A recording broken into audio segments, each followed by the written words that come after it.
bonobos to kind of promote that sociability that bonobos are known for. Now, bonobos sometimes are often mistakenly referred to as monkeys, but these guys are not monkeys. If you look at their lovely bonobo bums, they are missing something that a monkey normally has. Does anybody know what these guys are missing? Yeah. A tail. Tail, very good, very good. So there are exceptions, but usually, if you have a nice long tail, it means you're a monkey. If you don't, you are an ape. So these guys are great apes. And here at Twycross Zoo, we are the only zoo in the whole of the UK which has every single species of great ape. And that includes bonobos. Our other ones are our chimpanzees, our gorillas, and our orangutans. So you can find all of those here at the zoo. But there is a secret fifth great ape. Does anybody know the secret fifth great ape? Humans, yes, well done. And bonobos are our closest living relatives, not chimpanzees, it's actually bonobos. So we share over 98.7% of our DNA with these guys. So we're very, very, very closely related. Now when we first discovered bonobos, we used to call them pygmy chimps. Because at first glance they do look a lot like a chimp, just a little bit smaller. But bonobos and chimps are very, very different. These guys are about half the size, they're not quite as muscular, they've got slightly lankier, leaner arms. They tend to have pink lips, whereas chimpanzees tend to have darker lips. And if you look on the top of their hair as well, you'll notice that some of them have like a middle hair parting. They're rocking those 90s curtains hairstyles. Whereas chimps, they tend to be furry all over. But the biggest difference between bonobos and chimps is who is in charge. In the chimps, it is a male. The males are in charge. With the bonobos, it is the females. They are the only great ape species which has a female in charge. And that is called being matriarchal. So these guys are a matriarchal animal. If a male's in charge, we're known as a patriarchal animal. So these guys are matriarchs. So in each group of bonobos, which can be around 80 bonobos strong, that's a lot of bonobos, there is one dominant female. She leads the group, she protects the group, finds them food, where they're going to eat, where they're going to sleep, and it's also up to her to sort out any arguments in the group. Now bonobos are very social animals, they're also very emotionally intelligent. They are so emotionally intelligent, they have different facial expressions. So depending on how they are feeling, or some very playful ones right now for example, they can show each other their different facial expressions so all the other bonobos know what's going on.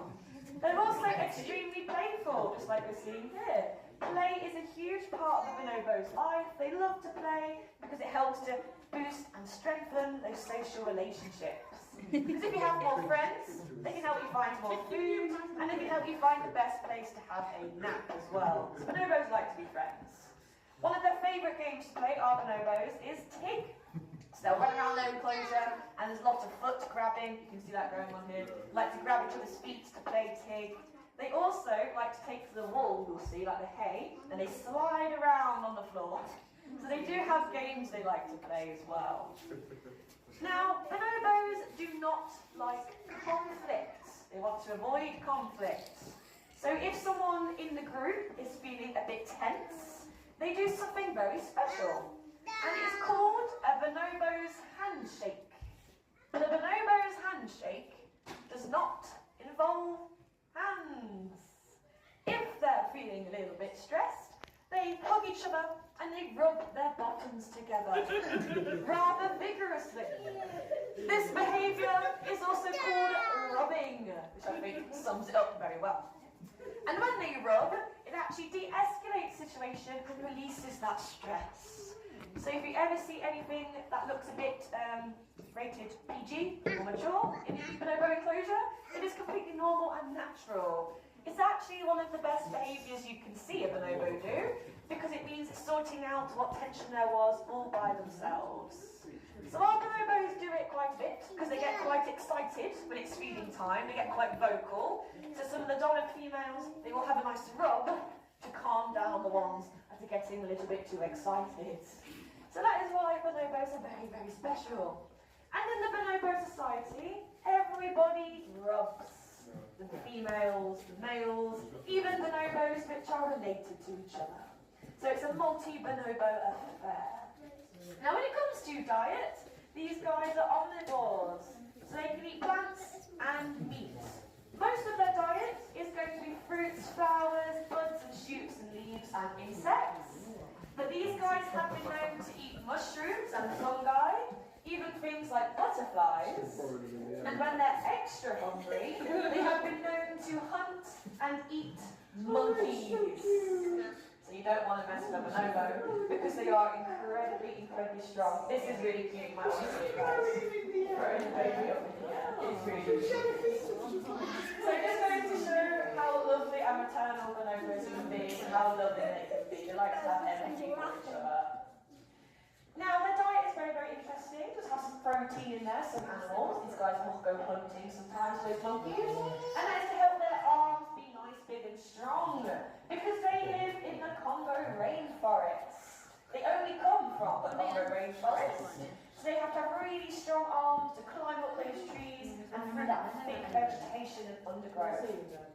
Now, unfortunately, bonobos are endangered. There's only about 15 to 20,000 left in the wild, so not a lot. And bonobos have lots of threats. The main one is going to be habitat loss. These guys only come from the Democratic Republic of Congo. So if we go in there, we chop down their forest, they've got nowhere to live, nowhere to play, nowhere to eat, nowhere to sleep. So that is a huge threat. Then we also have hunting. It's really sad to think about, but they are hunted and eaten by humans. So that's another big threat. Then we have the illegal pet trade. Our baby is super cute over here, but he is not a good pet. Unfortunately, a lot of the time, the mothers are shot and killed in front of the babies are taken away and then sold on and kept in awful conditions as pets. So that's a really, really big problem for bonobos. Luckily though, it's not all sad, it's not all depressing, because here at Twycross Zoo, our bonobos are a part of our breeding program. So these guys are going to be like our safety net population, in case the population of bonobos in the wild does get worse and does decrease. So we have a really, really good breeding program, as you can see with some lovely, lovely parental figures of their babies.